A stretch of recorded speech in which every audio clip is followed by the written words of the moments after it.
سڵۆتان لەبێت و ئەم کاتتان باش بینەرانی خۆشەویستی تەلەڤیزیۆنی کۆمەڵە بە یارمەتی هاوڕێیانی هاوکارم لەگەڵتانم بۆ پێشکەشکردنی گەشتی هەواڵەکانی سەر لە بەیانی ڕۆژی چوارشەممە سەرەتا سەردێڕی گرنگترین هەواڵەکان.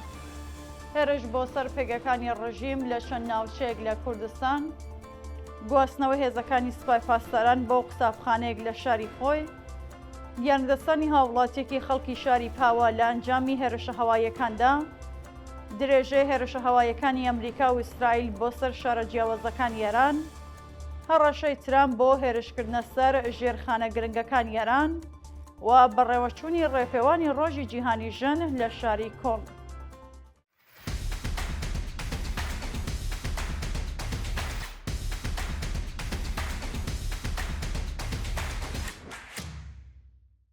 درێژەی هەواڵەکان هێرش بۆ سەر پێگەکانی ڕژیم لە چەند ناوچەیەک لە کوردستان. بە پێی دوایین هەواڵەکان لە درێژەی هێرشەکان بۆ سەر دامەزراوە سەربازی و ئەمنیەکانی کۆماری ئیسلامی چەند ناوچەیەک لە کوردستان بوونە ئامانجی هێرشە ئاسمانی و موشەکیەکان. بە وتەی سەرچاوەکانی هەواڵ لە شاری شاهیندەر ستادی فەرماندەیی هێزەکانی ئینتزامی کەوتۆتە بەر هێرش و زیانێکی زۆری بەرکەوتووە. هەروەها راپۆرتەکان ئاماژە بەوە دەکەن کە لە شاری تیکاب هێزەکانی حکوومەت شەک و چەقەمەنیان لە شوێنە جیاوازەکانەوە گواستوتەوە بۆ بنکەی شەهیدکاوە لە ناوچەی سرێشەوە. لە هەواڵێکی دیکەدا بارەگایکی سوپای پاسداران لە شاری کەنگاوەر کراوەتە ئامانج و جەنگی تەقینەوەیەکی بەهێز لە ناوچەکە بیستراوە. هەروەها لە شاری پاوە و کرماشانیش وێنە و ڤیدۆکان نیشان دەدەن کە هێزەکانی ڕژیم لەو ناوچەیە بڵاوەیان پێکراوە ڕێشوێنێکی توندیشیان گرتووەتە بەر. شایانی باسەکە تا کاتی داڕشنیم هەواڵە زانیارێکی وەرز سەبارەت بە ژمارەی زیانەکان یان قوربانیانی ئەم هێرشانە بڵاو نەکراوەتەوە. گواستنەوەی هێزەکانی سوپای پاسداران بۆ قوتابخانەیەک لە شاری خۆی. بەپێی راپۆرتی گەیشتوو هێزەکانی سوپای پاسداران پادگانی شەرەفخانلوویان لە شاری خۆی چۆڵ کردووە و بەشێک لە هێز و تەقەمەنەکانیان گواستووەتەوە بۆ قوتابخانەیەک لە ناوەندی شار. بە وتەی سەرچاوە خۆجەیەکان لە ڕۆژانی ڕابردوودا ژمارەیەک لە هێزەکانی سوپای پاسداران لەگەڵ کۆمەڵێک تەقەمەنی و ئۆتۆمۆبیلی سەربازی بۆ قوتابخانەیەوە ڕاگوێزراون و لە ناو حەوشە و دەوروبەری بیناکە جێگیر بوون. هەروەها شایەت حاڵەکان باس لەوە دەکەن کە هاتوچۆی هێزە سەربازیەکان لە ناوچەکە بە شێوەیەکی بەرچاو زیادی کردووە و ژمارێک لە ئۆتۆمۆبیلە سەربازیەکان لە دەوروبەری قوتابخانەکەیش بیندراون. ئەم جێگۆڕکەیە هێزەکانی ڕژیم لە کاتێکدا ڕوویداوەکە لە ڕۆژانی ڕابردوودا ئاستی هێرشە هەواییەکان بۆ سەر پێگە سەربازیەکانی کۆماری ئیسلامی بەرز بووەتەوە و هەندێک راپۆرت ئاماژە بەوە دەکەن کە ڕژیم هەڵدەدات هێز و تەقەمەنیەکانی لە ناوچە مەدەنیەکان جێگیر بکات. گیانەدەستانی هاوڵاتیەکی خەڵکی شاری پاوە لە ئەنجامی هێرشە هەواییەکاندا. بەپێی راپۆرتی گەیشتوو لە ئەنجامی هێرشە هەواییەکانی ئەمریکا و ئیسرائیل بۆ سەر ناوچە سەربازیەکان لە شاری پاوە هاوڵاتیەکی مەدەنی گیانی لەدەستاوە. بە وتەی سەرچاوەکانی هەواڵ ئەم هاوڵاتیە بە ناوی ئەسعاد مەحەممەدی تەمەن 6 ساڵ کە لە مەیدانی دەف لە شاری پاوە سەرقاڵی مێوەفرۆشتن بوو لە شوێنی کارەکەی کەوتوتە بەر هێرش و گیانی لەدەستاوە. ئەم ڕووداوە لە کاتێکدایەکە لە ڕۆژانی ڕابردوودا چەندین ناوچەی کوردستان بوونە ئامانجی هێرشە هەواییەکان و هەندێک راپۆرت باس لە گیانەدەستان و برینداربوونی ژمارەیەک هاوڵاتی مەدەنی دەکەن. درێژەی هێرشە هەواییەکانی ئەمریکا و ئیسرائیل بۆ سەر شەرە جیاوازەکانی ئێران. بەپێی دوایین هەواڵەکان هێرشە هەواییە هاوبەشەکانی ئەمریکا و ئیسرائیل بۆ سەر پێگە سەربازی و ئەمنیەکانی کۆماری ئیسلامی لە شەرە جیاوازەکانی ئێران هێشتا بەردەوامن.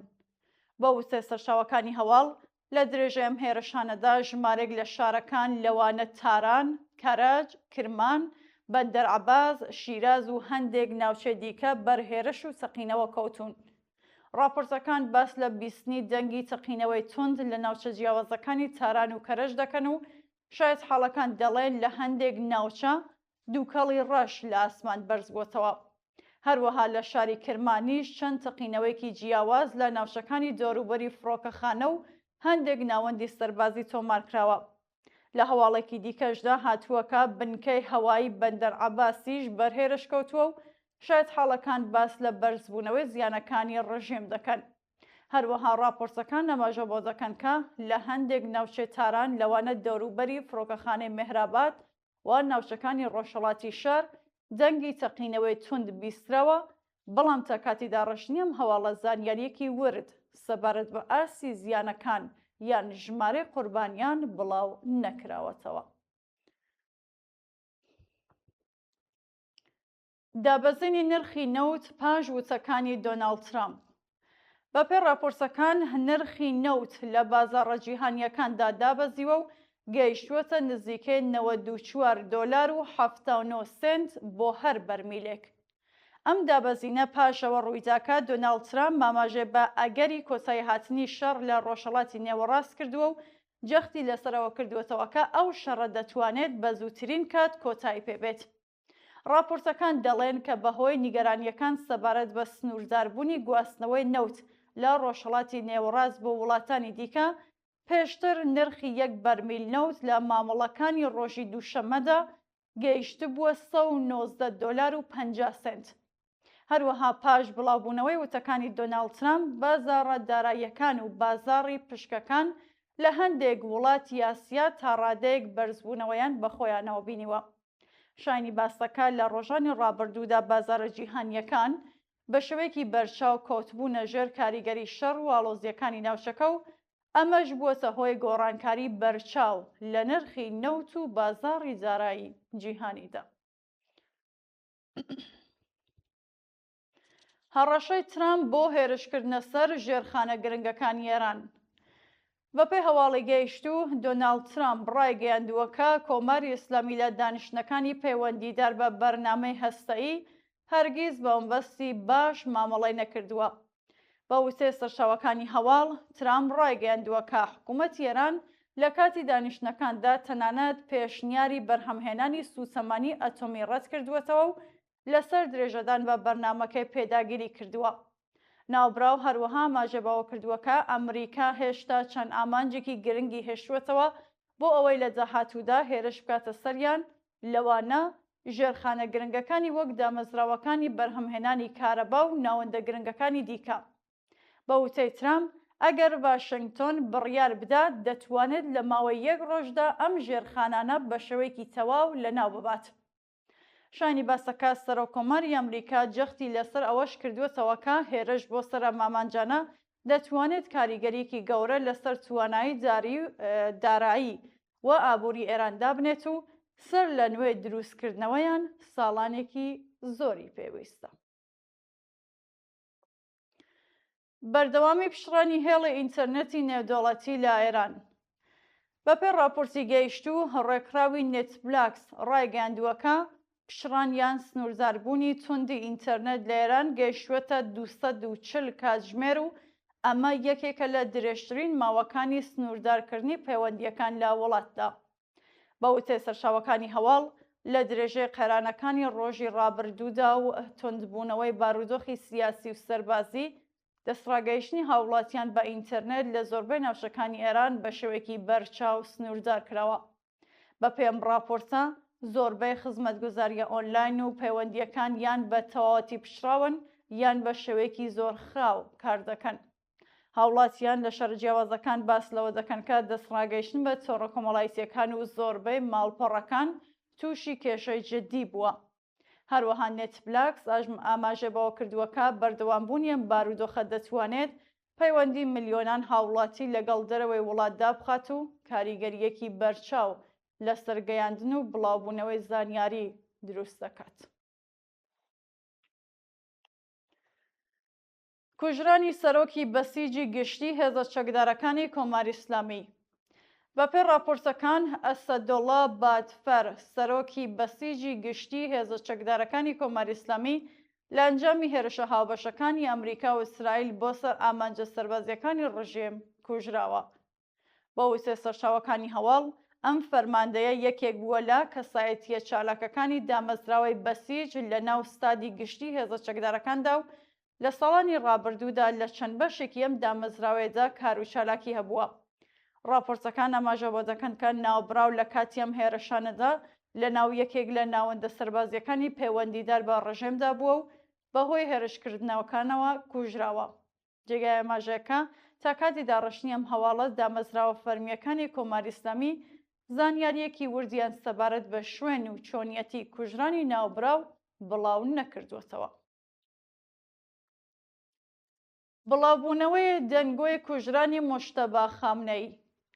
بەپێی دوایین راپۆرتەکان مۆشتەبا خامنەئی لە ئەنجامی هێرشێکی هەوایی کە چەند ڕۆژ پێش ئێستا ئەنجام دراوە کوژراوە.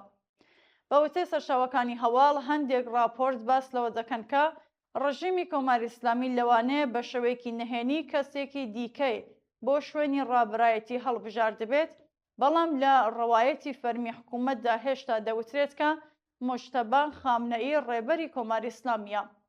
هەروەها لە هەندێک لە ئەم راپۆرتانەدا هاتووە کە ناوبراو لە کاتی هەڵبژاردنیەوە بۆ پۆستی ڕێبەرایەتی تاکوێستا لە هیچ کۆڕ و کۆبوونەوەیەکی گشتیدا دەرنەکەوتووە و شوێنی مانەوەیەکی دیار نییە. بە وتەی هەندێک لە کارناسانی ئەم بوارە ناوبراو ئەگەری هەیە لە هەمان هێرشدا کوژرا بێت، بەڵام تاکوێستا هیچ پشتڕاستکردنەوەیەکی فەرمی لەلایەن دامەزراوەکانی کۆماری ئیسلامی بڵاو نەکراوەتەوە.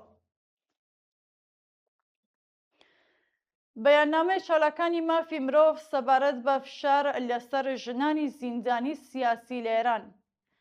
بەپێی راپۆرتی گەیشتوو چالاکانی مافی مرۆڤ لە ئێران لە بەیاننامەیەکدا نیگەرانی خۆیان لەسەر توندبوونەوەی گوشاری ناوەندە ئەمنیەکان لەسەر بەندکراوەی سیاسی ژن دەربڕیوە. بە وتەی سەرچاوەکانی هەواڵ لەم بەیاننامەیەدا هاتووەکە ژمارەیەک لە ژنانی زیندانی سیاسی پاش دەستبەسەرکرانیان و ماوەیەکی درێژی لێکۆڵینەوە سەرڕای بێبەشکرانیان لە دەستڕاگەیشتن بە پارێزەر حکمی قورسی قەزاییان بەسەردا سەپێنراوە. راپۆرتەکان هەروەها ئاماژە بەوە دەکەن کە بەهۆی لەسەرەوەبوونی ژمارەی زیندانیان و هەروەها نەبوونی ئیمکاناتی پێویستی ژیان، دۆخی ژیانیان زۆر خراپە و مەترسی لەسەر تەندروستیان هەیە. دووە هەواڵ بەڕێوەچوونی ڕێپێوانی ڕۆژی جیهانی ژن لە شاری کۆڵن.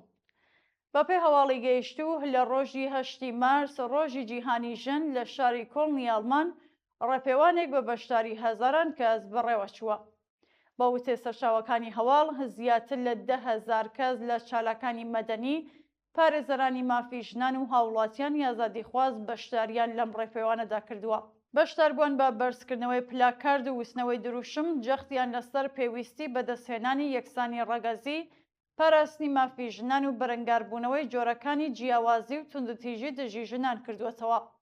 ئەم کۆبوونەوەی لە کەشێکی هاوبەش و پڕ لە هاوسەنگیدا بەڕێوەچووە و بەشداربوون خوازیاری گەشەپێدانی دادپەروەری کۆمەڵایەتی، یەکسانی ماف و ڕێزگرتن لە کەرامەتی مرۆڤ بۆ هەموو ژنان لە سەرانسەری جیهان بوون. بینەرانی خۆشەویست، هەواڵەکانم پێشکەشکردن، هەر شاد و ئاسوودە بن.